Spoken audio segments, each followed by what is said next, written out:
বিশিষ্ট সমাজকৰ্মী প্ৰাক্তন সভাপতি আছিলে এই পঞ্চায়তখনৰ। আজি অনুভৱ কেনেকুৱা, যিহেতু আপোনাৰ ঘৈণীয়েক আজি আকৌ এইবাৰৰ কাৰণে নতুনকৈ সভানেত্ৰী হিচাপে নিৰ্বাচিত হৈছে? খুব ভাল লাগিছে।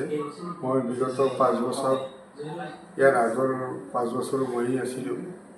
ৰাইজৰ লগত সহযোগ কৰাৰ কাৰণে আজি আকৌ পুনৰাই মোৰ স্ত্ৰীক সভানেত্ৰী হিচাপে 10 সদস্যই নিৰ্বাচিত কৰিছে। এইটোত মই খুবেই আনন্দিত।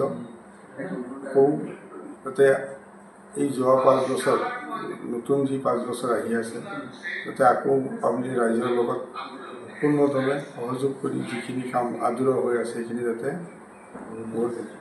পুনৰবাৰ ৰূপ দিব পাৰোঁ, তাকে চেষ্টা কৰিম।